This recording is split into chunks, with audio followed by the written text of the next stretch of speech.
Howdy friend, Sam Houston here, hoping you're living in high cotton. And if you're lucky enough to be in Texas, I know you're most of the way there. Now enjoy your daily dose of Texas history and Texas pride. Howdy friend, welcome back to the Feet Bandit podcast and your Texas history roundup for July 13th. In 1832, John D. Bradburn fled to New Orleans from Anahuac. Bradburn, who was attempting to carry out the orders of General Manuel de Mayer y Terán at Anahuac, became embroiled in a dispute with settlers and was relieved of his command.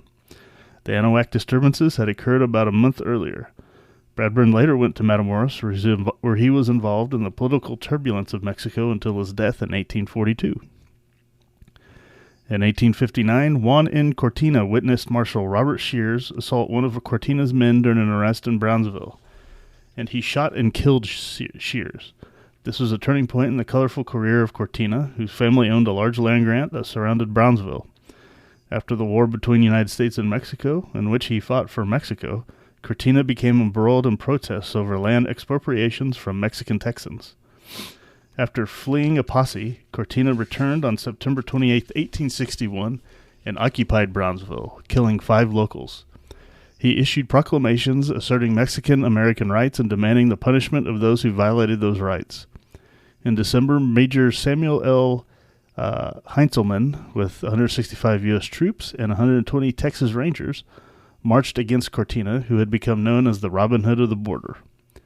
After a battle at Rio Grande City in which Cortina lost 60 men and most of his arms, he and his surviving followers escaped across the Rio Grande but continued raiding South Texas.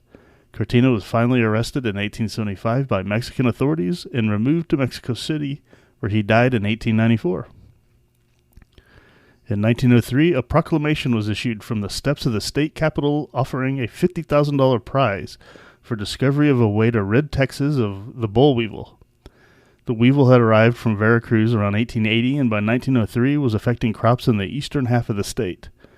Various means of eradication had been tried: calcium arsenate, various fluorides, organic pesticides, synthetic sex pheromones, and crop suspension, all with limited success. Since the pest does not survive well in the high plains, that region of Texas has continued to produce cotton. In 1919, on this Sunday, Governor William P. Hobby put Longview and its county under martial law, enforced by 250 National Guard troops. Unrest had begun when a newspaper publicized the affection between a black man and a white woman.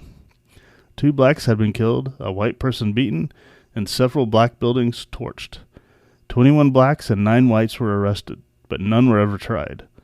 Martial law was lifted 5 days later. This riot was part of the Red Summer of 1919, when several race riots occurred all across the country. In 1979, Corinne May Griffin passed away. She was born in Hill Country and in 1895 became a successful actress known as the Orchid of the Screen. She made more than 55 films, some of the better known being Yellow Girl, Lilies in the Field, Classified, The Garden of Eden. And in 1984, Governor Mark M. White signed House Bill 72, which required public school students to maintain passing grades in their classes to participate in organized school activities, such as sports, band, and orchestra. It became known as the No Pass, No Play rule. White had appointed Ross Perot to a commission to address the quality of Texas public education, and Perot was a proponent of this rule. That this legislation was signed by White was a significant reason that he lost the 1986 election for governor.